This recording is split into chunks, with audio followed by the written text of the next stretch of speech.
Pastor Thomas Burke came on here and said that churches aren't obligated to help people that are in need. And the reason he's saying this because of the girl that's exposing churches for not helping people in their community. So this woman is calling churches, asking them for baby formula, telling these churches that her baby hasn't eaten in a day and a half. Now, there was a social experiment. But in this social experiment, she exposed that over 30 churches denied her when she called. It went viral. Then Pastor Thomas Burke used his platform to tell people what churches will do and what churches won't do. Simple fact is this: nobody is obligated to do anything that they do not want to do. But a church, you would think that a church will want to help somebody when there's a problem, due to the fact that people donate so much money to churches. And Pastor Thomas Burke gave all types of reasons. He said churches get scammed. He said some people just want to tax the churches. He said we spend $1 trillion a year on our military. Then he goes to say that the United States spends less than 1% on helping people that are in need. And although that may be true, what does that have to do with that lady calling a church and asking a church for baby formula to feed a baby? Truth of the matter is, people can't call the governor or the president. People can call the closest thing to them, and that probably would be a church. Now, not everybody is calling with the truth, but if somebody is calling with the truth, you're telling me that you won't help them? I've seen somebody mention the fact that a pastor wouldn't even open up the doors to his mega church to let somebody in when it was a hurricane. You got certain pastors driving around in Bentleys, driving around in Benzes, living in mansions. You got certain pastors condemning people for not giving enough money for their tithes or putting enough money in collection plates. What is this? Jump in the comments. Tell me what you think. I'm out. Churches, they are not obligated. We hope that they're going to be able. Okay. A, why are you wearing a bathrobe? Before I get comments from you-know-who about, why are you talking about him in his bathroom? Why are you wearing a bonnet? Why do you have a pimple on your forehead? I'm not the representative of an organization making a statement on the behalf of my community. I think that at least probably deserves a shirt. B, yes, they are obligated. It's because they don't pay taxes. They're tax exempt. They're tax exempt because it is their responsibility to help their community. And that community doesn't just mean their members. I don't know if you have watched Nick Haley, I believe her name is. She's calling churches to do kind of an audit to see if they would be willing to help a starving baby. She calls churches and is like, hey, my baby's really hungry. I don't have enough formula to feed her until I get paid. Is there any way that you can give me 1 can of formula? Like 27 churches said no. You know who didn't say no? I bet you can guess. Black and brown people. Muslims. So this man is coming on here saying, well, Muslims only gave her the formula because they're obligated to. It's a pillar of their religion. Isn't it a pillar of yours as well? So this creator that I'm not stitching, but I screen recorded the video because I could not find the original. So this creator that I screen recorded, Cassandra, she does this wonderful video going through the Bible and showing where God makes it quite clear that your responsibility is to help the poor, feed the needy, help the incarcerated. So I don't know what this bathrobe Billy Bob is talking about. I'm happy today, so happy. In Jesus' name, I'm happy because He's taken away my sins away. I'm happy, so happy today. Hello guys, welcome back to the channel. I'm hoping that you are doing super great from wherever you watch me from. I'm your host and presenter Jintok Stories. There's something that is going on around the internet, and I feel like it's imperative for us to talk about it, right? That sentiments that this white preacher said, because this was a social experiment that was being done around churches, and as the results came out, black and brown churches helped, but a lot of white churches never helped. One of the most diabolical statements that this person gave is that the church should not help. The church is not obligated in helping. the people who needs help. But again, the last time I checked, the church are being tax exempted, right? The church is expected to help because we have people that pay, that give, so that the church can help those who are needy. All of my life, we have grown seeing the church being helpful. But hey, as time goes, things changes. I agree. Capitalism is taking toll of a lot of things, including religion.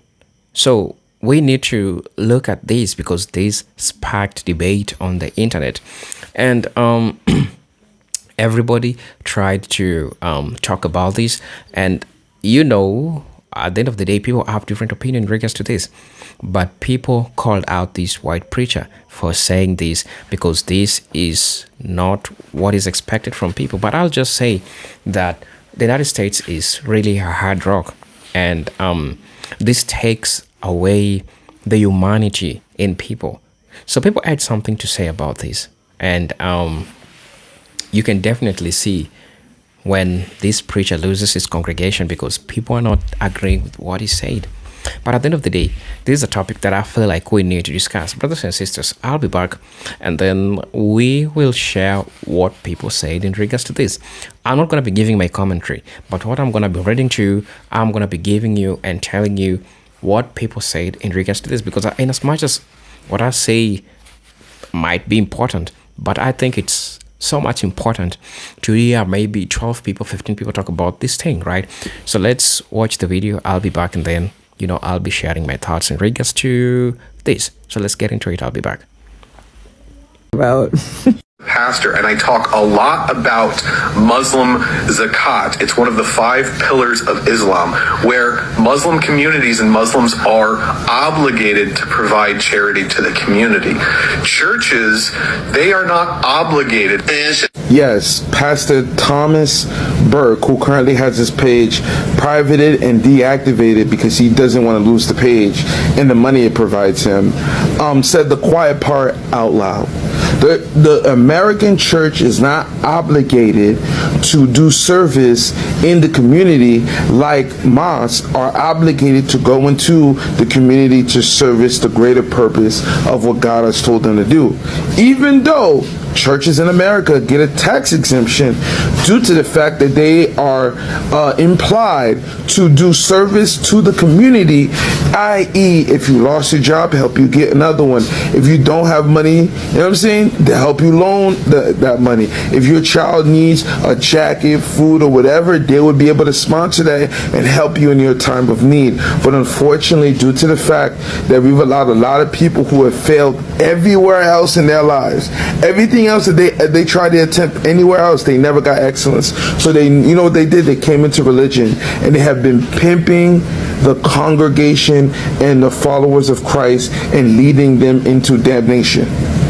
Damnation, okay? So for you to tell me that the American church is operating correctly by not understanding that poverty, which makes certain people very uncomfortable, is actively running buck wild in their communities, and a mother calls and says, hey, I just need 1 can of formula, meaning $5.95 at Walmart, if you wanted to be particularly correct on which one we're choosing at, right? $5.95, that means less than $7 and change. You could have easily gotten this mother the assistance. That's too much.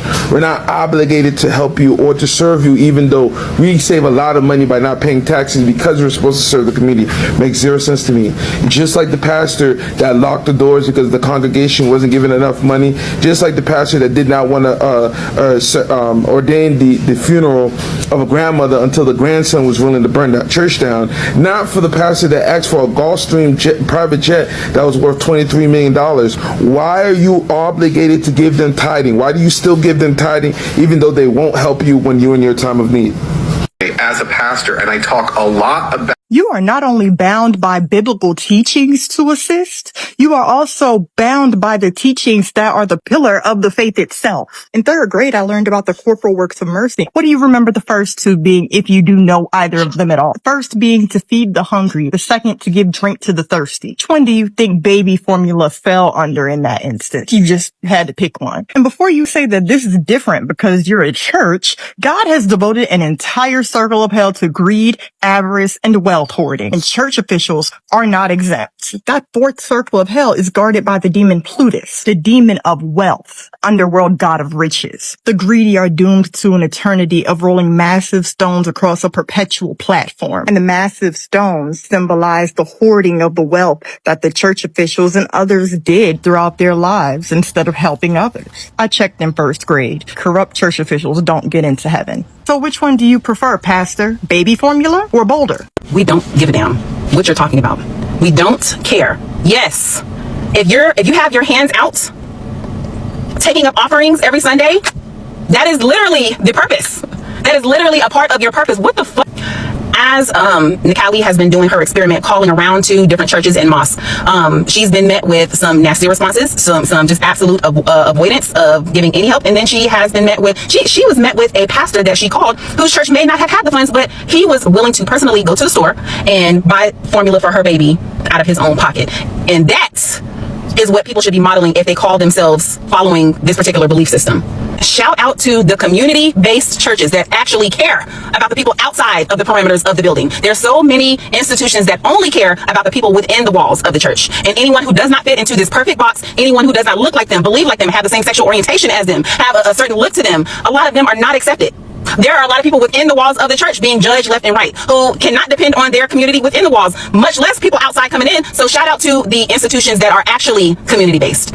You know, the stories of people trying to reach out for assistance from the church but not getting said assistance, the stories are endless. But the story that comes to mind for me, because it's actually a church that I attended back in the day when I was going to church, was there was a lady, and she was a faithful member of this particular church. During the pandemic, of course, she was not in church, as many people were not in church as much. I don't recall if she had gotten sick or whatnot, but long story short, she hadn't been in church, and then because of the pandemic, she did not have the ability to tithe in the way that she had previously tithed when she was actively going to church. With that being said, there came a time during this pandemic period where she needed help. She needed assistance, and she also wanted to ask for prayer. So she reached out to this particular church and spoke with the pastor about her request for some financial assistance and prayer. And she was met with, what have your tithes been like in the last couple of months? How long have you not been here? That is what a parishioner was met with, who gave. And can you imagine that if that's a member, what people on the outside are treated like? Y'all are never beating the "there's no hate like Christian love" allegations. I swear. What happened to those "what would Jesus do" bracelets? Mr. We're not obligated? Y'all lost y'all damn mind. I swear, y'all need a PR makeover. Y'all need a PR makeover because you're not doing it right. You're not doing it right. It is the most selfish place to be. The same type of pastor that would be like, oh, well, we're not obligated to do it. These are the same people that will use other people's misfortune as a preaching or testimonial point. These are the same people that'll say, oh, we're not obligated to give, but then will tell their parishioners, you need to be grateful that you woke up this morning because someone didn't. You need to be grateful that you have food on the table because the next person doesn't. You was able to put gas in your tank, but Sally Mae down the street, she couldn't afford to. Amen? Amen. What? Y'all need PR real bad. And you know, and this is what gets them pissed off. You know it's up and it's stuck when I could pick up the phone right now and call a mosque and get immediate assistance. I could call, you ready for this? I could pick up the phone and call a satanic temple right now and say, I'm short on food or I need baby formula. I bet you it'd be done like that. Doing a social experiment. I looked up this pastor and I saw his reaction video, and honestly, I'm not surprised. The way that he is just making up excuses for reasons why churches say no to helping people, it's again, I'm not surprised.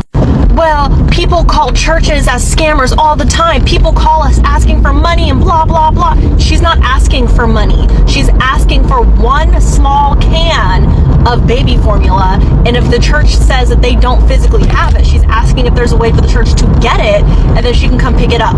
How is that a scam? And then him saying, my assistant just this week, which first of all, why does a pastor have an assistant? But him saying, my assistant just this week got 3 text messages or phone calls or whatever where somebody was asking for a gift card and blah, blah. Again, she's not asking for money. She's not asking for a gift card. She's asking for help to obtain one small can of formula. Now, I don't know how much a can of formula costs. I'm not a parent. I'm never going to be a parent, so I don't know how much formula costs. I'm on my way to the store anyway to pick up a prescription, so I'm going to look and see how much a can of formula is. But regardless of the price of it, you're telling me that a church that receives all these donations and tax exemptions can't afford to go buy one can of formula for one hungry baby? And this pastor just making up excuses as to why they're not helping a hungry baby shows why more and more people are leaving the church, because these churches are being exposed for not actually caring about people. Churches need to be taxed because they're nothing but businesses. So at the grocery store, I checked how much the cheapest can of formula was, and the cheapest one they had was like $22. So you're telling me that these churches that are getting donations and getting tax exemptions cannot afford to go get a $22 can of formula for a starving baby? Come on now. Most of us have made jokes about it. The celebrities, the auditing, the weird space opera theology. But what if I told you that Scientology once infiltrated the United States government and pulled off one of the largest espionage operations ever by a non-state group? Yeah, this ain't no conspiracy theory. It was called Operation Snow White. So, setting the scene here. In the 1970s, Scientology founder L. Ron Hubbard, he was convinced that the U.S. government was out to destroy his church, right? And he wasn't entirely wrong. The IRS and the Justice Department were investigating him for tax evasion and fraud. But instead of fighting it legally, this man fought it covertly. What the fuck? In 1973, his wife, Mary Sue Hubbard, she ran the church's intelligence arm known as the Guardian's Office. They launched a mission to infiltrate every federal agency with a file on Scientology. They called it Operation Snow White, supposedly to cleanse the government's records. But cleanse meant something else entirely. Of course.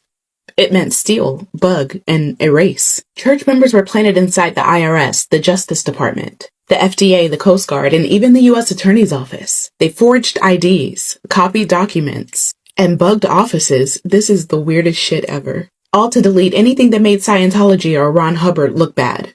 By 1976, they had stolen tens of thousands of government files across dozens of agencies. They weren't hackers, they were church operatives in suits, walking into federal buildings with fake credentials. In June 1976, 2 Scientologists were caught inside the Department of Justice trying to photocopy documents. And that arrest triggered a full investigation. And on July 8, 1977, the FBI raided Scientology offices in LA and DC.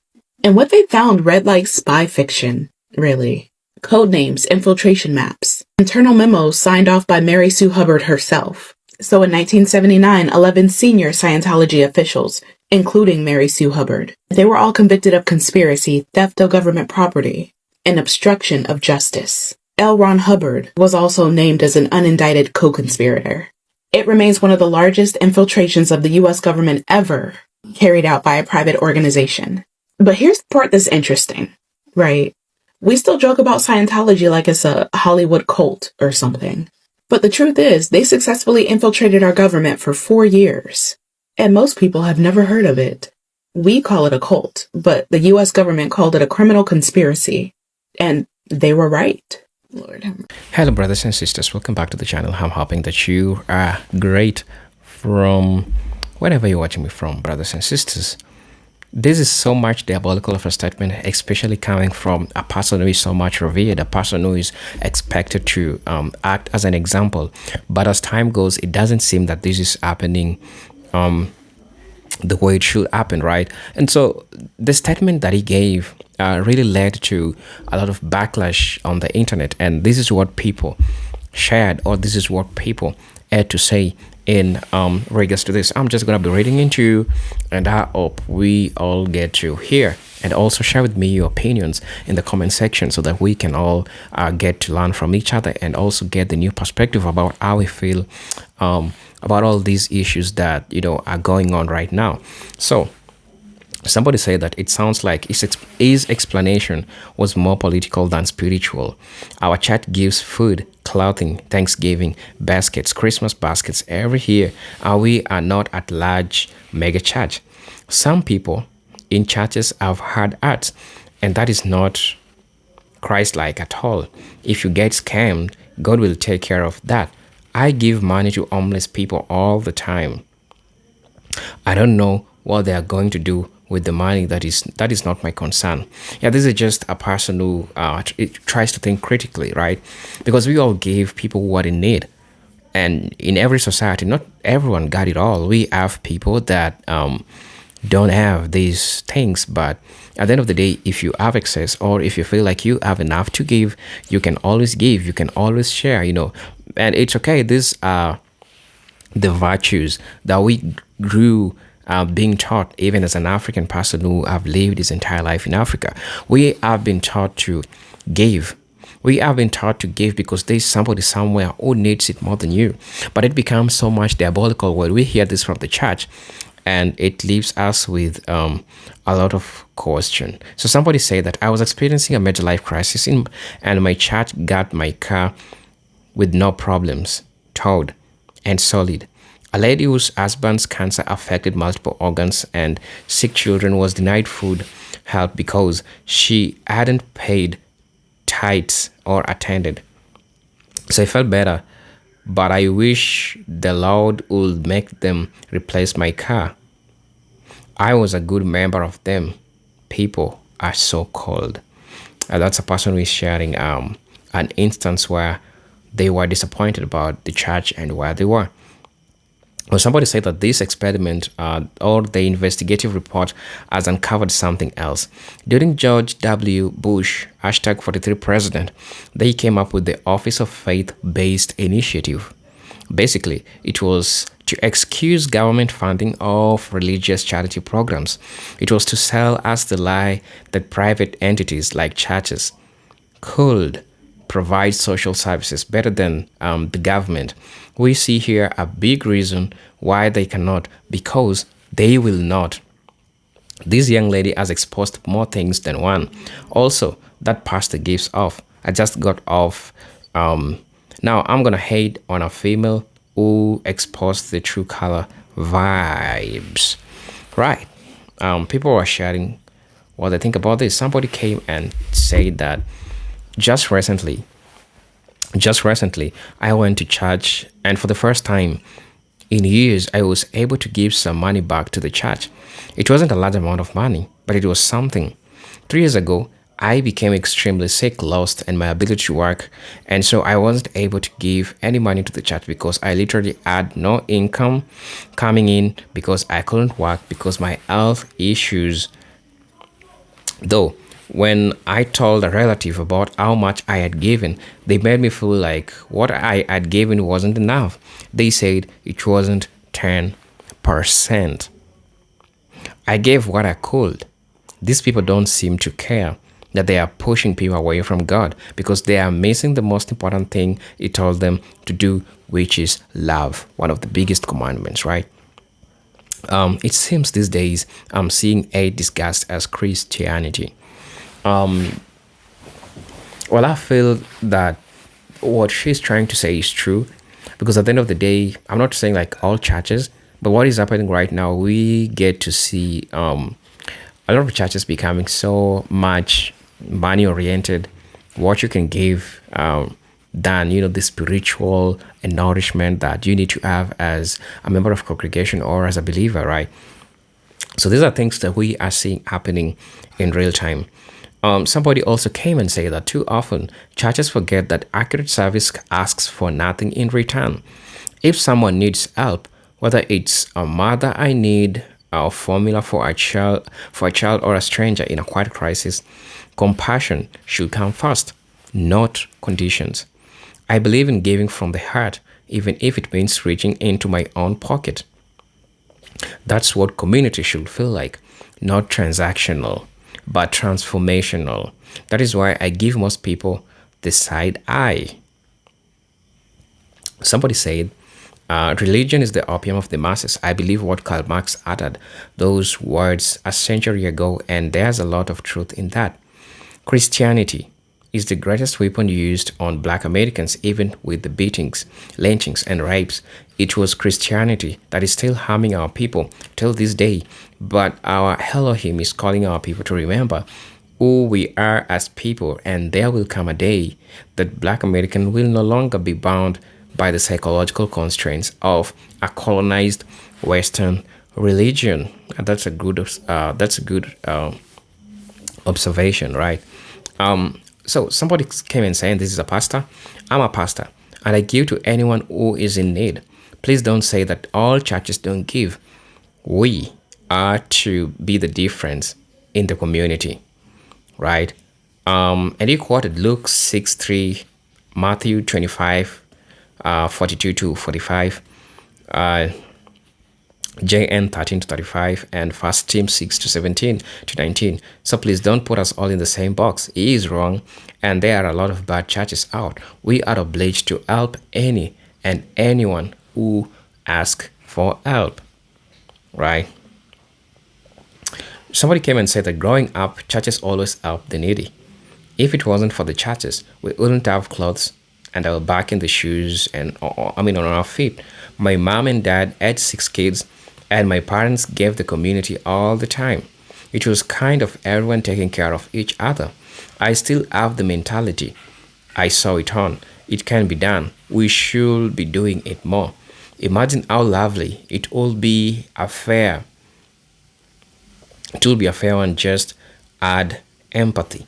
This man is not what a pastor should be. Turning away those who are asking for help is not very Christian. Somebody also came and said that back in the 70s, the only house of prayer, that's the BKLN New York, used to pay rents in emergency, and every Sunday fed congregation with dishes everyone bought in: fried/baked chicken, baked macaroni, collards, a potato salad, sweet potato pie, etc. etc. And you could trust to eat it. Everything was clean thoroughly and blessed when cooked. That was camaraderie, and where the saying soul food was repeated. Everyone knew everyone, blessed and fed everyone. They knew certain angry individuals who were not members of the church came in to eat. They welcomed them with open arms, they consoled them, and many became active church members. I'm glad that young lady did a social experiment to show today's cold, sterile churches for what they are and not. So somebody said that we white people decided Jesus is now orange. Is what we decided. I've been trying to educate Idal's people on churches since Bush had been. All homeless services go through churches. All federal money was transferred to churches because the attendance crisis was beginning, and the traditional churches lost the tithing income as less people attended church with Gen X. All the food that churches gave out, other than minimal canned donation by parishioners, in boxes came from grocery store donation and USDA shipments from the federal program with eggs, dairy meat, fruit, and nuts. Church members donate their time to distribute the boxes, but they also go on with boxes of their own, picking out the best donations for themselves. So it's not charity if you are compensated.